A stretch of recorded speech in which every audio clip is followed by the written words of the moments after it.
Hello, hello, hello, you guys, and welcome back to another episode of the Dear Black Woman podcast. This is a space where we honor, amplify, and celebrate the multifaceted stories of Black women globally. So today we have the pleasure of welcoming Marie Maloney to our show. Now, Marie is a contributing author to the Dear Black Woman Anthology, a powerful collection of letters, stories, and reflections shared by about 16 immaculately beautiful women. Her personal narrative is a profound exploration of healing, self-discovery, and the journey back to one's true self. Without giving away the beautiful words that she's penned, we're going to delve into the experience that have shaped her, and we're going to bring Anne-Marie right in. Hello, Miss Anne-Marie. Hello, Miss Cammie. You look beautiful as always. I see goddess vibes. Thank you. I'm giving goddess vibes today. Yes. We're honoring the goddess within us. Yes. How are you doing? I'm doing good. I'm feeling good. I had a beautiful day. It's 100 degrees, Cammie. Listen, you up north. I'm down south, Miss Anne-Marie. Oh my gosh. So it's 100 degrees and then you go outside and you burn up and then you come inside in the air condition and I'm just like, Lord have mercy, my body's confused. Hold on, listen, wait. So this a podcast about women. I'm in perimenopause, so my body is real confused. Your body's real confused. It will be confused for a while, let me tell you. And there are things that you should know that they don't tell you besides the night sweats and the one leg out and the one leg in. Oh, we know all about that, but they don't tell you about you don't sleep through the night sometimes. Don't sleep through the night. You wake up, you're soaking wet, like you said, with the night sweats. You might break out in the middle of the day with a whole hot flash while the air conditioner is blowing on you. So you go from cold to hot, then the hot to cold real quick. So. Yes, you do. And you know what I understand, Cammie? You ever had that auntie or Nana or Gigi, and they would say anything they want to say? Yeah. You get to be in that space where you just say, did I say that? Listen, I'm there with you. I'm right there at that space because I had to check myself the other day. I was like, Cammie, you said that to somebody. I'm just like, I promise you, God, I'm a Christian. I promise. It just flew out my mouth before I knew. Yeah, and it's just, and now you know why. Like I used to say, my grandmama is real good at that. My grandmama just say anything that come up, come out. And I remember she told my cousin she needed to push away from the table one time because she was like, "You just getting bigger and bigger." And I looked at her and I said, "Grandmama." And I swear I got that same spirit. No, the filters are off. Yeah. Yes. So let's jump in. Let's talk about the story that you wrote. And what I want to talk about is in your submission for the anthology, you mentioned that a key theme of your story is finding your voice. Can you tell us about the time in your life when you felt voiceless? Which one? The easy go-to that I hope will resonate with our audience is when you are in a marriage and you're married to someone and they are in control, literally in control. When the decisions that are made about the household is made by one person, your suggestions, your ideas are dismissed. Yeah. You feel ignored. You feel, okay, are we doing this together or is this? Mm-hmm. And then when you have the scripture thrown at you, okay, wives, commit. They forgot the second half of that scripture when it said, husbands, love your wives Yeah. as you love yourself. But in any event, I felt ignored. I felt I had no voice. And it is not unlike, what my parents, it's like learned behavior, is what I Yeah. want to say. Yeah. Because in some communities, we have where women are not as esteemed or honored for who we are. And so my mama was raised that way, and I was raised that way. And I'm like, this cycle breaks now. Say it one more time. This cycle breaks now. Breaks now. So if that story didn't resonate with nobody else out there, it definitely Yeah, resonated with me. I did not have a voice. Yeah. So waking up at 45 years old, and one of the things I've been posting on my social media is it took me, I'm on my 45th rotation around the sun, but it took me 45 years to realize that I am the sun. Yes. Woo! How about that? Yeah. And in that, finding my own voice and being able to say, this is who I am and this is what I want, when so many people have told me what I needed to do and made the decisions in my life. My father, my husband, business partners, all of that. So what you said truly resonates with me.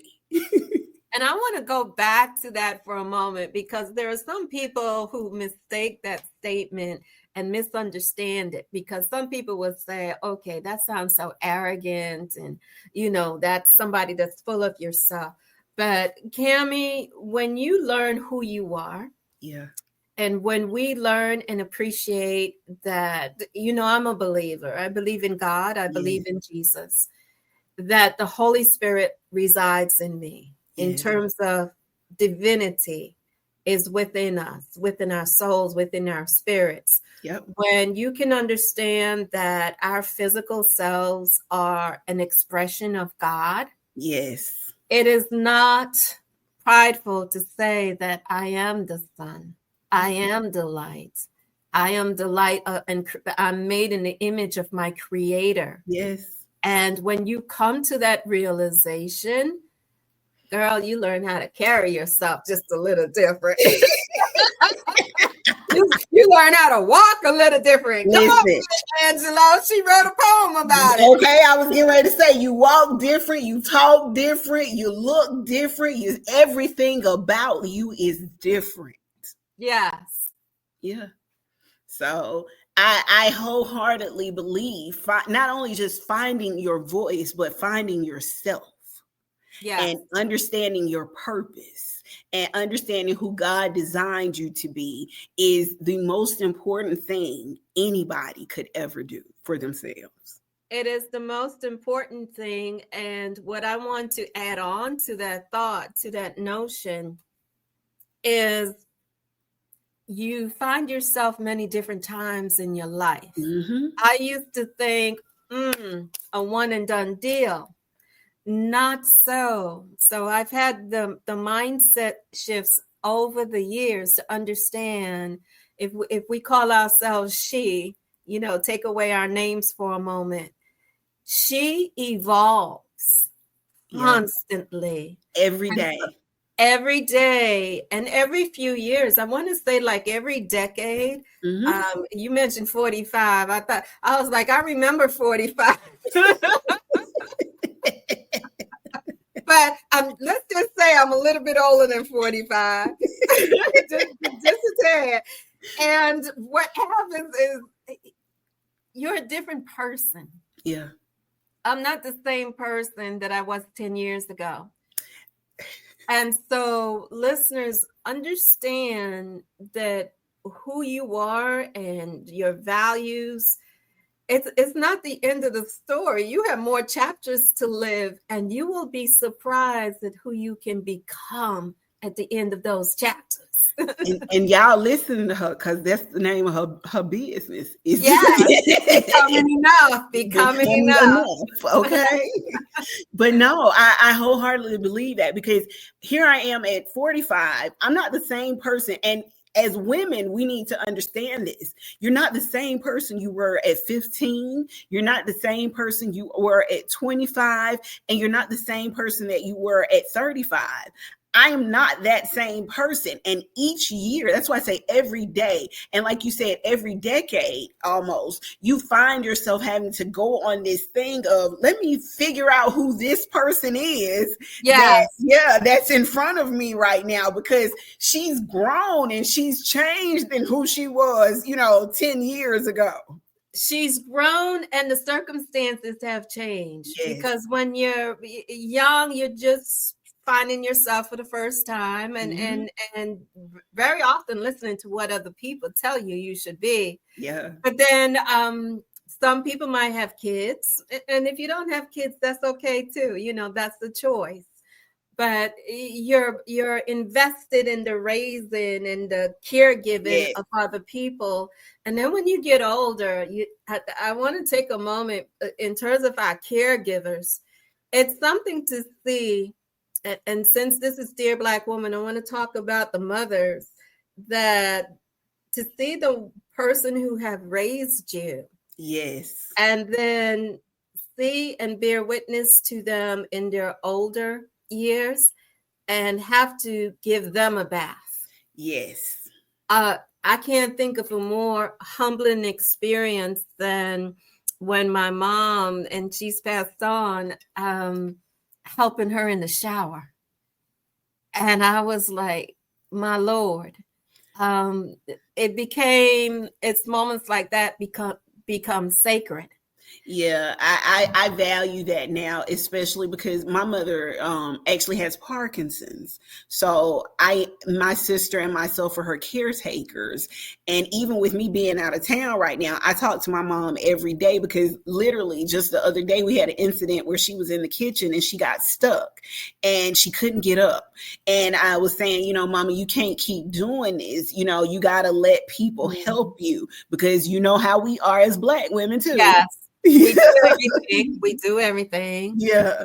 So, and just getting her to, helping her in the shower, helping her out of the shower. Sometimes she can't wash her back. So being there to support and do that. These are the cycles of life that we go through. Absolutely. And so we change. Yeah. And we evolve according to our life circumstances. And so now that I find myself, I'm an empty nester, I'm divorced, Mama has passed on. There were questions a few years ago that became, now what do I do? I'm still working, I'm still employed. I've launched my business. I'm writing books. I'm doing this and that. But that's what I do. That's not who I am. That's not who you are. And there's a difference. Yeah. So your letter in the book touches on early childhood memories. How have your relationships with your parents sort of influenced the woman that you are today? I wanted to understand my parents, because just growing up, I thought a lot of things were not fair. And I'm the baby of 5. Okay. So I witnessed and saw some things that, okay, that's not fair. And people always say the baby is spoiled. I beg to differ. Now, let me ask you this. Are your siblings brothers? I have brothers and sisters. Okay. When you say that the things weren't fair, do you think it was gender-wise, or was it just sort of just everything?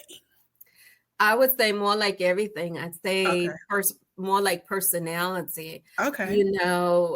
My oldest sister, well, Mama was close to her because my oldest sister would help the rest of us, you know. But the second sister, she was the one who's most like Mama.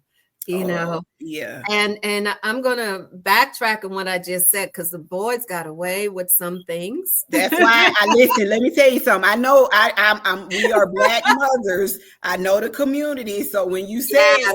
it, the first thing I said was, okay, was it the brothers that got away with it, or was it everybody else? Because I know how we raise our boys.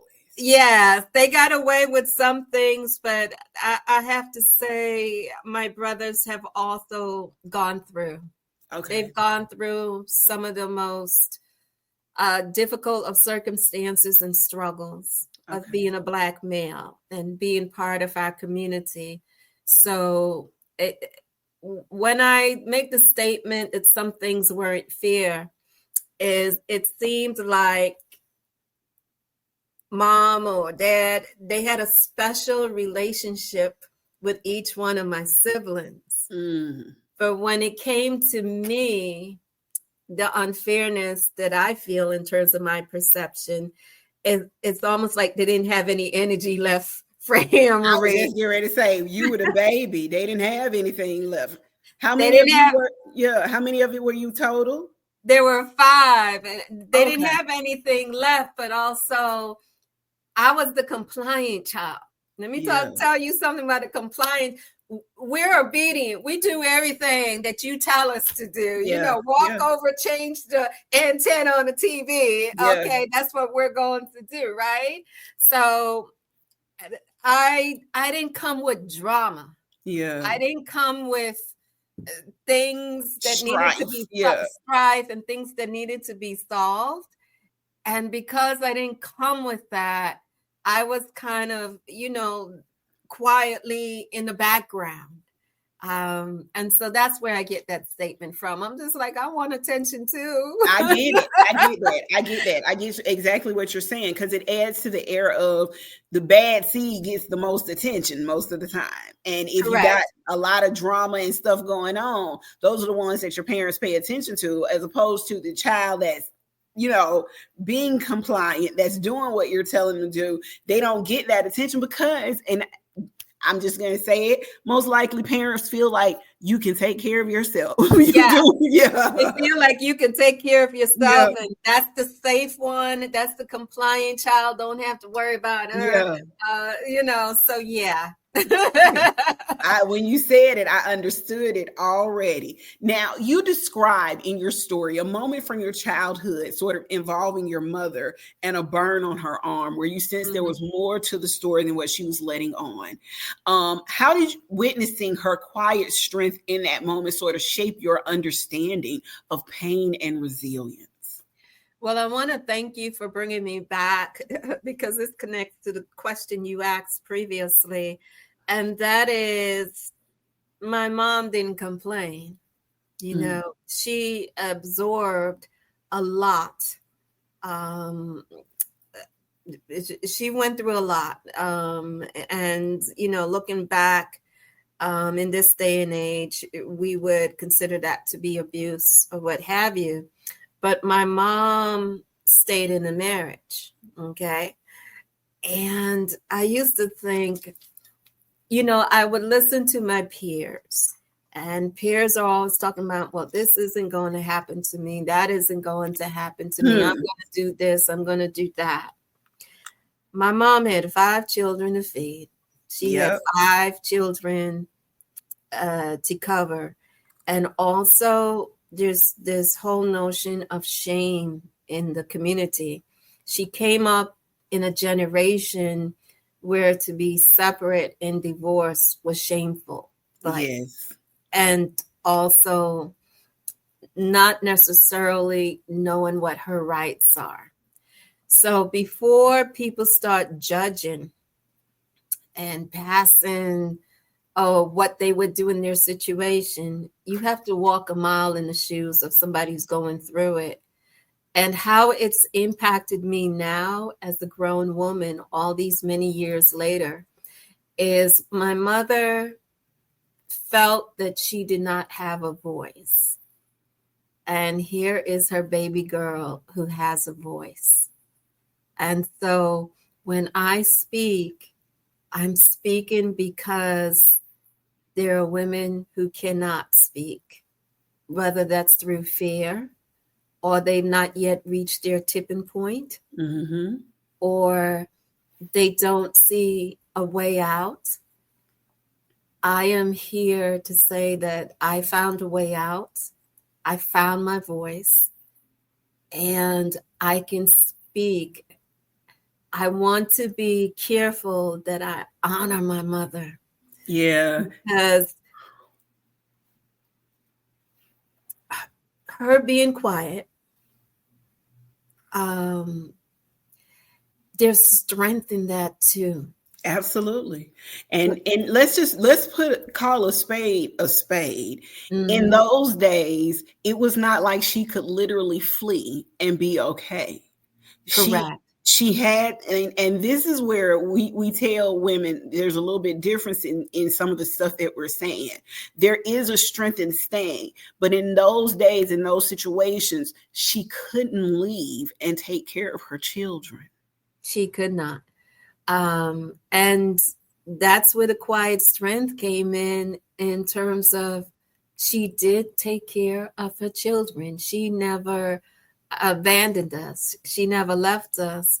And the other part of that story is she's from the Caribbean. She's a nurse. My mother came, let's talk about her courage. She came to this country so that we would have opportunity, so that we would have education, so that we can follow our own dreams. When she came to this country, she came without us. So she had to literally have all of us stay with relatives, different relatives, because no one was going to take all 5. So we were in different places. And when she was settled, she sent for us. And so mom could have come to this country and say, okay, I'm done. She could have walked away. She provided for us to come back, to come with her, to join her. And then she honored her commitment to take care of us. I love that. I love it. And to be honest with you, it sounds like you found your voice to make sure that your mother's voice would also be heard. In hindsight, in 2020, yes. Yeah. Because that's how God works. Yeah. You don't know why you're going through some dilemma or thing. But because even in you describing your childhood and you describing how you were as a child, not complaining, being complacent, those are some very similar traits to what you also just described about your mother. Yes. Yeah. Absolutely. And then it comes a point where you have a tipping point and you turn the corner. Yeah. So even though your mom didn't have a voice and she couldn't leave and she couldn't walk away, you found your strength and your voice through that as well. And when it was time for you to walk away, you had the strength and the voice to walk away. Yes. And it was I who walked away. So you are correct. Yeah. Now, in your story, there is a touching and yet very painful memory you recount about your father and the promise of a bicycle. How did that experience with a broken promise sort of impact your ability to trust others, even yourself growing up? You believe when you're a child, you believe what somebody tells you. Okay. You're right. I wanted this bicycle, and oh my gosh, everybody on my block had a bike. Yeah. And I wanted my own bicycle. And I was like, Daddy's gonna get me a bike. Daddy's gonna get me a bike. And that promise, once it was broken, it impacts you, and you have to do some healing from it. Okay. So I don't want to make this sound like it's easy because I did the inner child work. Yes. And I did some inner child work, and I'll shout out Melissa Crawford, who started me on my journey a few years ago is I go back and you're cautious about what people tell you, what Yeah. people promise you. And so it's one of those scabs, one of those wounds that you hold up. Yeah. And it's not like it's at the front of your mind, But but it's at the back it's of your mind. subconsciously back there. Yeah. It never goes away. I mean, somebody promised you something, and then it becomes a self-fulfilling prophecy, because when they promise you something and it doesn't come to bear, then your mind starts playing with you. Well, you see, I told you you couldn't trust anybody. Yeah. I told you that this was going to fall apart. And This then was you start doubting yourself. Yep. That's the impact. And the work I've had to do was to separate the outcome or the situations of things from who I am as a person. So that didn't work out. But guess what? That didn't change who you are. It didn't change who I was, and that doesn't mean that I can't trust myself. Yes. This relationship didn't work out, but guess what? There's lessons from the relationship. Yeah. And I want to take a moment to pause so everybody can hear something. I don't know if you all heard, but when we talked, Anne-Marie said she had to do the work. And I need you all to understand that that part is important, whether it's the shadow work, the inner child work, it's the healing work. There is work that has to be done. It's not just going to come together easily. And I want to distinguish the different types of work, because I've had traditional counselors, psychologists, and God bless them, because they were part of my journey, part of my story. Again, this is a part of me that used to believe, do it once, you're done, and you're healed. Wrong. No. Okay. With talk therapy, you're able to purge, if you would. And there is healing, there's benefit to that. I went through talk therapy and spent, maybe 15 months with a psychologist doing the business, right? I have to say, it is the healers, the people who call themselves healers, the people who are tapped in, have an extra sense or divinity or a knowing, or they have a gift. It's the spiritual connection. They are on a whole different level. Yeah, it's the spiritual connection. Okay, I can't wait for you all to meet Dr. Makeba. She was actually on Mika's podcast the other day. Okay. And yeah. As a matter of fact, I'm gonna send you the link so you can listen to the episode. You might want to have her on yours as well. Absolutely. But that's what they talked about. And it's crazy because and Mika tell you, I'm working while I'm doing her podcast. Yes. But this particular interview, I sat down and I was listening to it like exactly. It's a whole different level. Yeah. So there are a couple of people in my life. Coda Phillips, love you. Lorenz Kingsley. I'm working with her now. It is people who call themselves healers. It's not just a journal prompt. No, it's not as simple as that. No. It is people speaking into you, people picking up your spirit and your spirituality.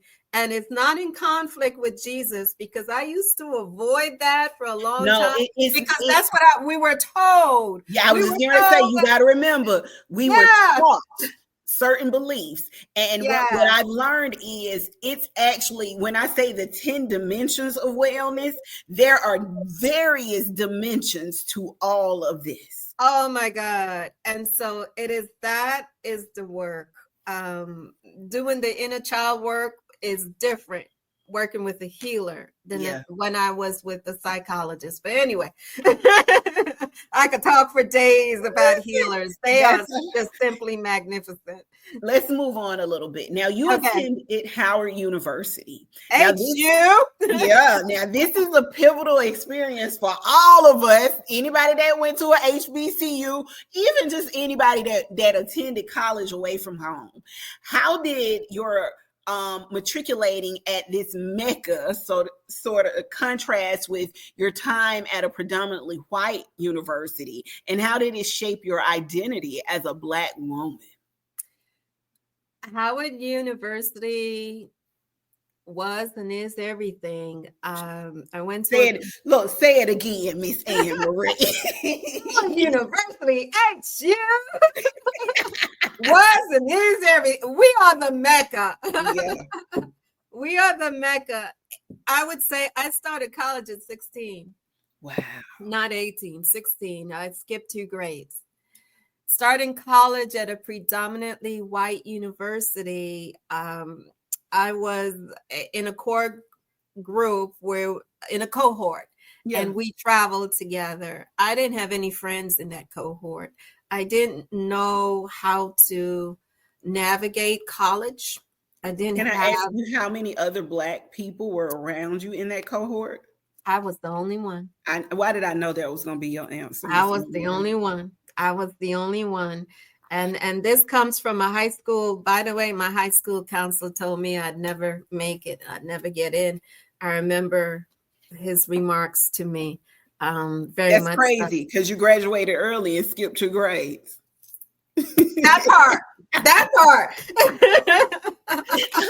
Like, I'm sorry, what? Somebody told you what? Somebody said what to you? That part. So on a side note, parents, please advocate for your children. Absolutely. But getting back to the story, in college at 16, I was the only one. Let's say the cohort might have been 35, 40 students. And I call it a cohort because we travel to different classes together, 5 classes. It burst my world, for example, is I'm a writer, have always been scribbling in marble notebooks since I was a toddler, and thought I was prepared for college English. And when I received my paperback with red marks everywhere, that was a crush to my self-esteem. No one to process that with, no one to talk to. Where do I go? The professor did have mercy on me because I did reach out to her for some assistance, but the cohort, they had their cliques. I wasn't in any study group or anything. I came to Howard because of my big brother. My big brother, Andrew, was already at Howard. So when he graduated in May, I transferred into Howard. It was when I visited him once during homecoming, I had never, ever, ever in my life seen that many brown people of all walks of life. It dispelled every single image I had or was fed or was told about Black people. Yes. Intelligent people, Black people who were styling, fashionistas, Black people. Oh my God, there was nobody, in terms of poverty and I was just like, they weren't drug addicts and so on. It was the first time in my life, and they were concentrated. And when I'm walking into buildings called Elaine Locke after the philosopher, Blackburn Center, or the Frederick Douglass building for a political science course. Such a stark contrast to what you have been walking through. I'm walking into buildings named after people who look like me. Yes. So in terms of shaping my identity, it let me know what was possible. It let me know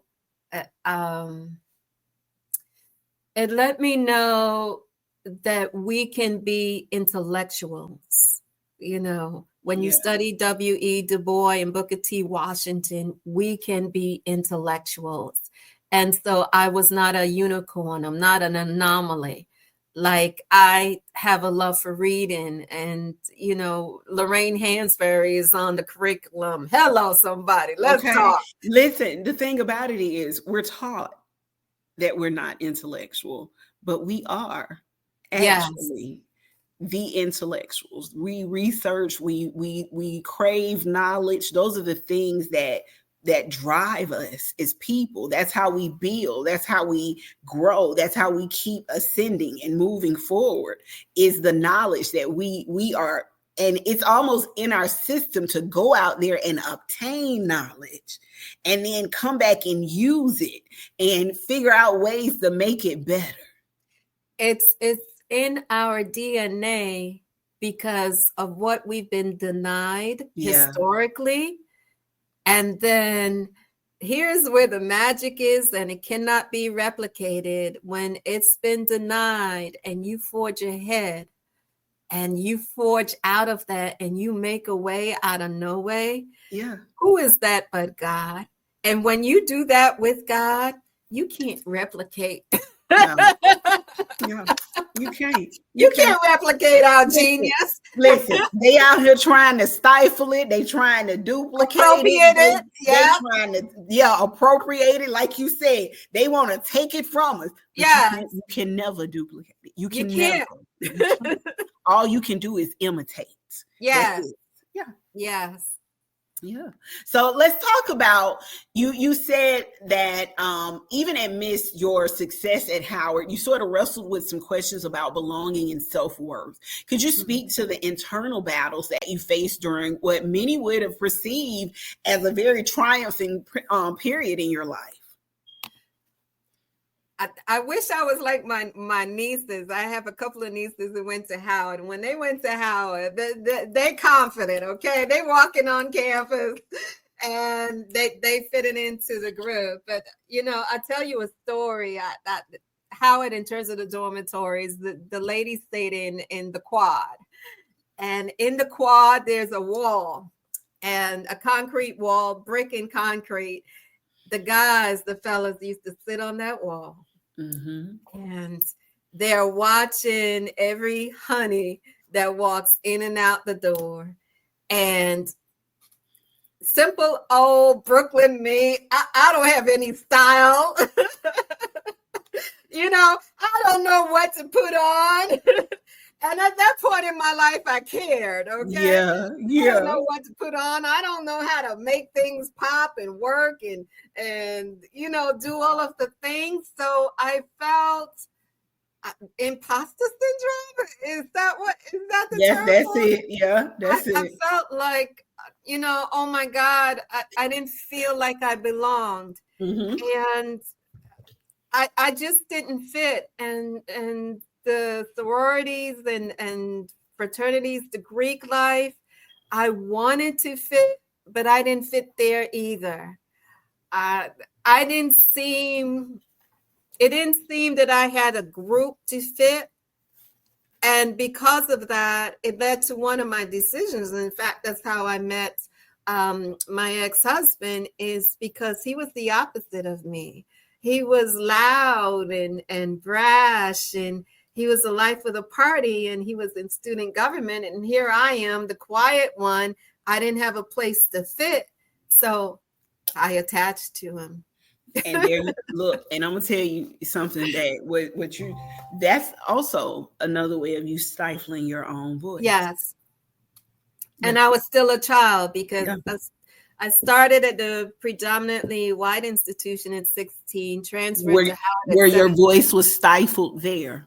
My voice was stifled there. Yeah. And then my voice, as much as I love Howard, that stifling though came from inside. Yeah. That was learned behavior at that point. And so that's how it impacted my identity. I didn't think I was worth. I didn't know my own worth. Because you were definitely worth it. You were a talented, intellectual individual. You were definitely worth it. Yes, thank you. Now, the metaphor of salmon swimming upstream is a powerful image that you use to describe your period of struggle.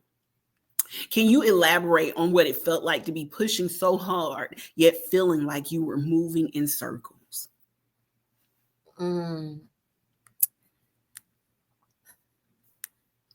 When you push hard for your marriage, but you seem to be the only one working for it. When you push hard in the workplace and people, it's not that they discount you, but they're not exactly sure how to value what it is.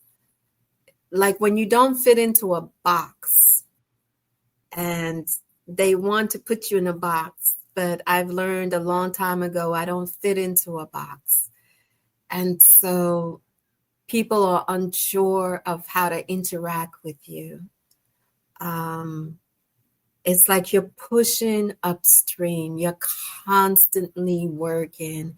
It goes back to that old adage, you have to be twice as good to get half as much. And then it's just lifing, because we all go through situations in our lives where there's illnesses in our families. We go through death, where we lose people.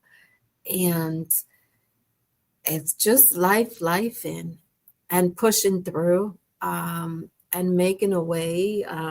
Not even talking about the bankruptcies, because you remember when the banks collapsed in 2010, around that time, 2009, and you're in danger of losing your house. So you have housing insecurity, you have financial insecurity, and the weight of these issues are on you. It's like pushing upstream, and that's what salmon do in your lifetime. They push and push. They're going in the opposite direction. And that, as Black women, we have to fight. Okay. So the thing that just popped in my mind is Oprah Winfrey's line of Sophia. And listen, when you said all my life, I had to fight. That line just popped in. I was just like, oh my. But it's funny that you say that, because that line is so prevalent in that movie, and so many women know that line because of the fight that they've had to have in their life. As a Black woman, I listened to you, and what I was hearing you say is something very similar to a conversation I literally just had, where I said, I don't want to fight with anybody else anymore. Yes. Like Tina Turner. I don't care. I was like, I don't care who's wrong or right anymore. Yeah, I don't want to fight. I don't want to fight anymore. Tina Turner, queen. Yeah, I don't want to fight. And I think a lot of people don't understand what that means. So it also, in this what we call going through this change, one of the things that has become very important in my life is my peace. So when I walk into a situation where I'm going to have to fight, I'm walking away. Not out of fear, not out of, oh my God, I can't do this. No, it's just because I'm choosing my peace over everything.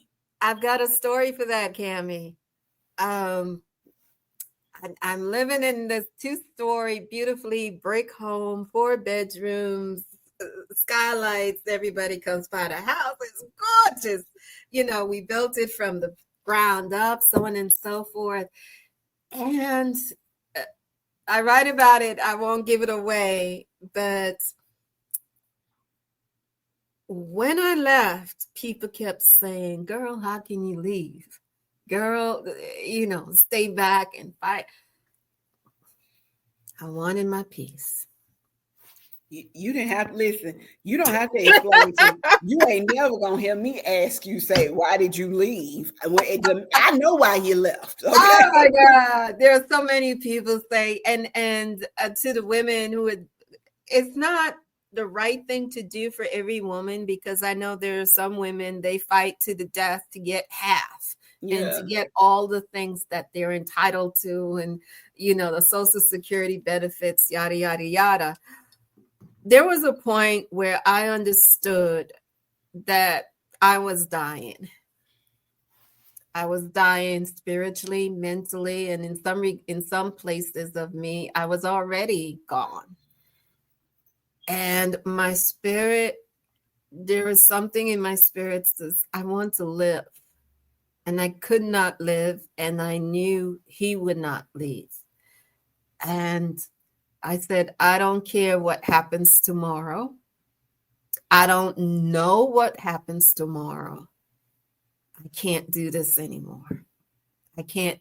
So, and what's interesting is in the divorce proceedings, I think he was shocked. Yeah.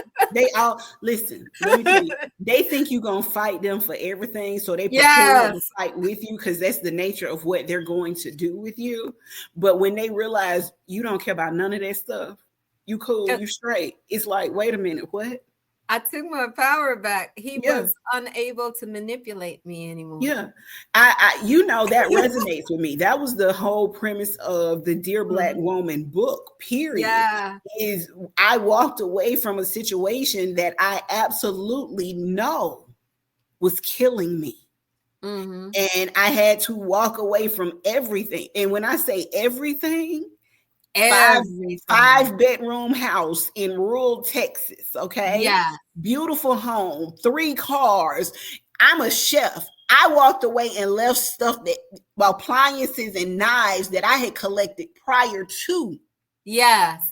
my Yeah. relationship. But my peace of mind was the only thing that was important to me because I recognized the fact that I had spent days, weeks, months curled up in the middle of my sofa crying. Mm-hmm. And I was losing a sense of who I was as a person. And you curled up in a ball, and you're just rocking, and you don't know who you are. And so for the women who are staying, is one thing I want people to know, and it's a phenomenal also in the South when we talk about status, is that when you drive by and you look at the big, huge, fancy houses, people would say, oh, that couple's doing wonderful and marvelous and so on and so forth. And I, through my life experience, understood the fact of the matter is you see that beauty on the outside, but you don't know what the people are going through on the inside. And we wear masks and we wear facades and we have to keep up our status. We dress up in pretty clothes and put on makeup and put on smiles and say everything is okay. Oh, I'm blessed and highly I'm so blessed to have all of the things that I have accomplished and achieved in life. And meanwhile, you're going through hell. Yeah, I'm so grateful for my partner being right here with me to help me. That's what I have to say. But when I get back home and I wash off the makeup, I take off the wigs and take off all the pretty clothes and get out the nice, expensive cars, I'm going right back to my sofa. Yes, curled up in a ball. And one of the things, like I didn't talk to our shared friends and so on and so forth, is because he's still the father of my children. That part. And I don't want it to be perceived that, we're bashing men. Not at all. In fact, I hope one day that I can be married again. I have that desire. I have that heart for it since I've gone through the process of doing the work and healing. It is just a facet of life that many of us experience. And just like Tyler Perry's, latest movie, Straw, and there's so much controversy around it. And why is he always portraying men this and that way? Well, it's not for everybody. It focuses on a particular life experience for a certain segment of the population. But one story doesn't speak for all of us because we're not monolithic. So I want to be sure that our menfolk understand that we love you. And we know that there are some good ones out there. We know Absolutely. that there are honorable men and husbands and fathers. We love you. We love you. And we see you and appreciate you. So thank you. I And want our men to know. and that is such a beautiful thing to say. Thank you for even recognizing them. But I want to point out something too, how you said that everybody's story is different. Mm-hmm. Let's circle back to the fact that yes, everybody's story is different, which is why we're doing this anthology. Yes. Yeah. We are giving different voices the opportunity to be heard. Yeah. Yes, absolutely. So when you said that, that really was like, oh my God, Miss Avery, you're right. And so when you read the book, you can pull from here, pull from there, Yeah. and okay, this person, this is how they handled it. Maybe that's something I never thought about doing before. There could be a lot of mindset shifting after you read this book. And I want men to understand this book isn't about bashing men in any way. This is actually a book that probably will help you start your healing journey as well, especially if you're surrounded by an immense amount of Black women. Absolutely, because in likelihood you've been raised by a Black woman. Thank you. And so when you have your trauma, and this goes back to even my father and to my ex-husband and to many men out there as well, you too have been told how you should be and operate and move in society. And then when trauma is passed from generation to generation, and so when you understand and you hear things from our brand, Dear Black Woman, rather than dismiss it, how about you just go through it? How about you go get some, go do your inner child work too. And see, and that's funny because I'm a boy mom. My son is 26 years old. And he's like, Mama, all you ever do is stuff for women. And I said, listen, let me explain something to you. I got to heal the mothers. The mothers have to be healed because they're the ones giving birth to the children. Yeah, they're the ones that's escorting in another generation year after year after year, month after month. These women are out here giving birth, literally, if not to physical children, to the idea of different businesses. So yes, I do a lot for the women, but by also doing a lot for the women, it is trickling down to the men. Yes, and Cammie, I'm trying to look up what the author's name is. I want to say his first name is Jason. That doesn't help a lot of people. So I'm here trying to Google, but he has something for the men, and then he is focused on the men on their hurt wounds. So if I find the name, I'll share it with you. But I'm blanking in terms of what I'm typing. That's okay. When you get it, just text it to me. Yeah, just text it to me. Yeah. Okay. Now let's switch up a little bit. In your book, in your story, you write about God's winks.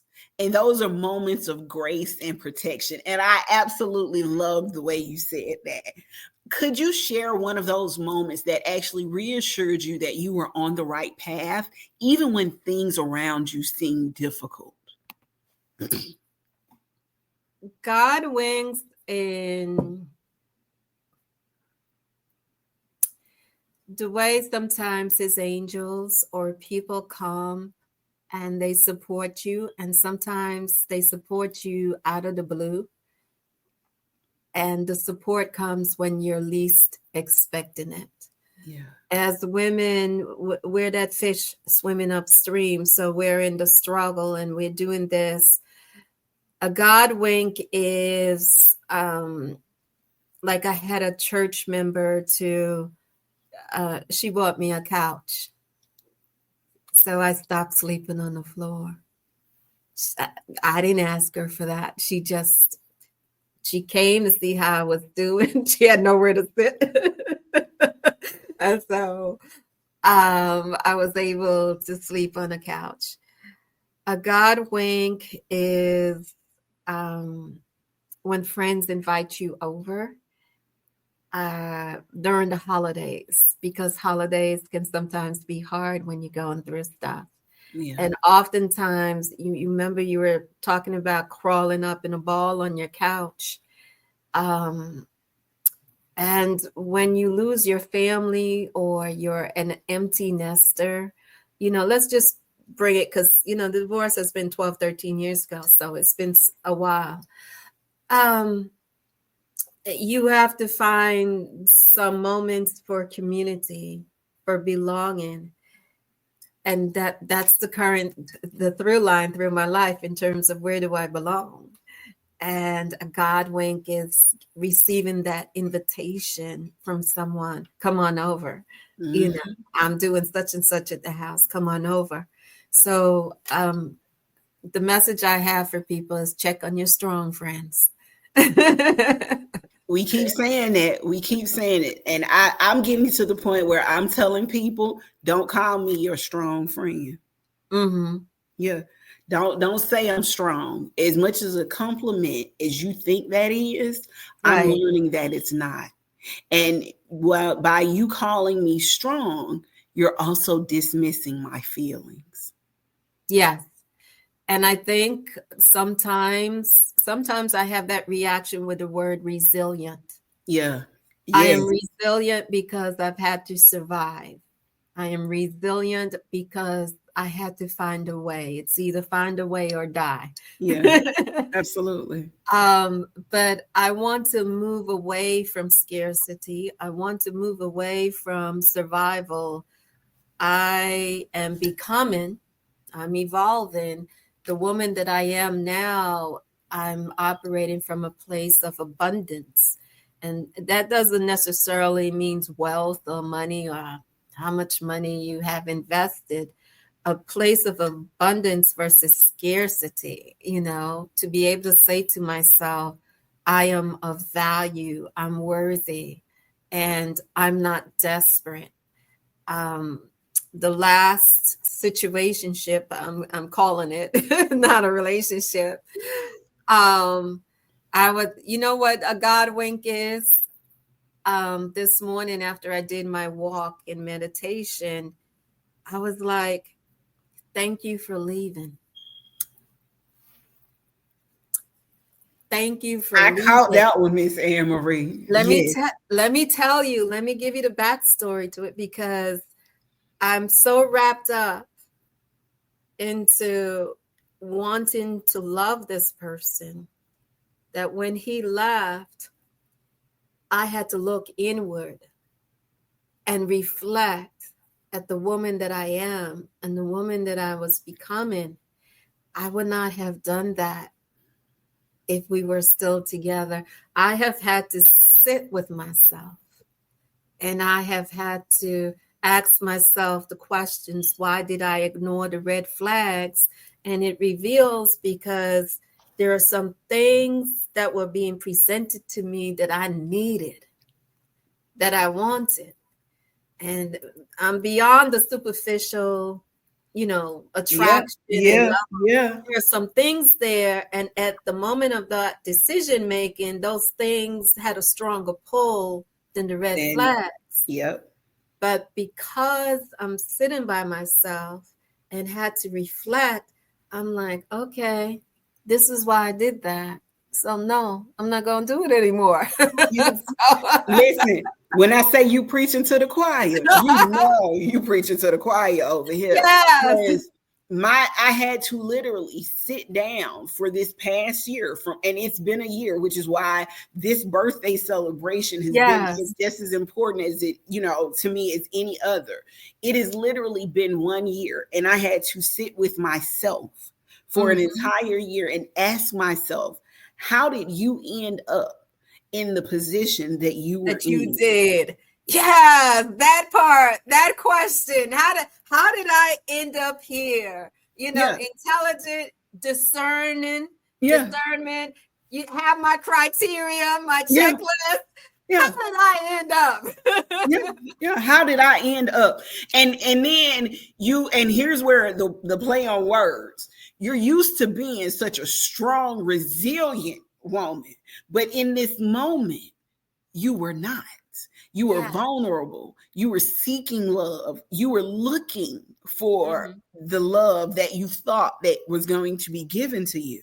Mm-hmm. So I know how we end up Oh, in those situations. The yeah. problem is that here's what I've always told women is you have to be open, but you also have to be careful because sometimes what's presented is what you need as opposed to what God wants for you to have. And And in you're that, thinking on a human level, this is what mhm. I need on a human level, but on a spiritual level, it's not what you needed. It's not what you need because it's almost like building your life around pain Mm-hmm. as opposed to building your life around healing. So there are two things that I would say to listeners, and that is please avoid being judgmental Yes. because we so quick to pass judgment on somebody else's choices. And I Yes. go back to what I said before. Until you walked a mile in your shoes and understand how they came to that place, reserve your judgment. You can think what you want, but don't tear that sister down. Because you have no You clue. you have no idea. No And if clue. anything, that sister needs a friend and needs a Yeah. shoulder. So don't be judgmental. I had a second thing, but I can't think of it right now. Now, your journey of healing has also included rediscovering activities that you loved as a child, like riding a bike. Mhm. What do you think reconnecting with your inner child or quote unquote baby girl has been so integral to your heal? Why do you think it's been so integral to your healing process? Children, for me at least, they represent joy. Children, they want to have fun. Yeah. They want to laugh. And most of my life, I have operated from survival, um, and doing what other people tell me to do. And most of my life, I'm the compliant child, right? So I'm the one that Right. you depend on, the responsible one. If you give me a job, I'm the one that's going to get it done. And all of these are wonderful qualities to have. Don't get me wrong. Keep them because everybody needs a person like that.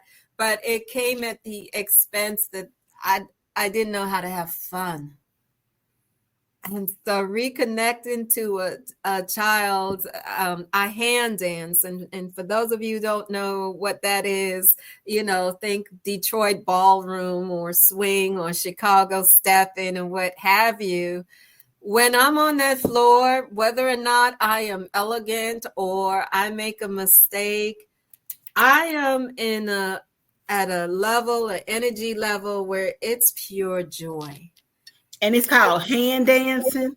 Hand dancing. It's in the DMV area. It's called hand dancing. And so it's equivalent to swing, West Coast Yeah. swing, Detroit ballroom, so on and so forth. Okay. Hmm. Okay. So this is going to be my final question for you. Okay. There was a powerful statement in your letter. I am my own first love, which Mm-mm. needs to be tattooed somewhere. On the butterfly on the arm. Yes. What advice would you give to other Black women who are on the journey of learning to prioritize themselves and becoming their own first love?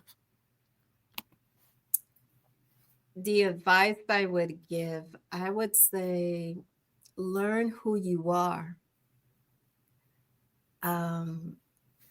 learn what your values are, what your beliefs are, because you don't want somebody to tell you what to believe. You don't want someone to control you or force you or be in charge of that. Mm-hmm. And if you learn who you are, then you can be in relationship with others. And relationship is not just romantic. It can be friendships. It could be parent, child, or family, or what have you. Learn who you are and why you believe what you do, you know. And it's a belief system. You have, it's easy for me to describe it in examples, like generations grew up, okay, we're going to stay with one job, get the gold watch, and retire. Well, that doesn't work in 2025. Okay. So who told you that you had to stay at one job? That's what I mean by a belief system. Mm-hmm. Who told you that you couldn't have multiple streams of income? You know, that was a big wow for me. Who told you you couldn't retire in cycles? Something I just learned the other day, that sometimes you can retire and then come back into the workforce and do it again. Yeah, retire again. Yeah. Yeah. Who told you all the things you believe? So as you're learning yourself, be aware of that. And that's where the self-love comes in. And that's where your choices are made from. That's where your choices are made from. I love that. Now, Miss Anne Marie, I'm going to drop off the screen for a moment, but I want you to tell people where they can find you, your website, your social media, all of that good information. Okay. Well, everyone, I am host of the About This Life podcast. So I would like you to find me anywhere that podcasts are streaming. I'm on Spotify, Podbean, YouTube, and so on and so forth. My media handles are at About This Life _Anne Marie. That's where you can find me. But I would also love for you to follow me or to join my community, Becoming Enough. I am on Facebook. Yes, I'm still on Facebook, maybe Substack one day. It's a community where there are guest speakers and we talk about different things that impact our lives. So find me on Facebook, Becoming Enough. Of course, the Dear Black Woman brand is coming out. I'm so happy to be part of a co-author in this book in terms of learning my story.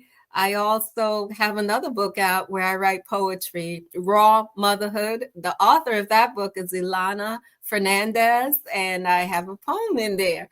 So I would like you to find me on IG at About This Life _Anne Marie.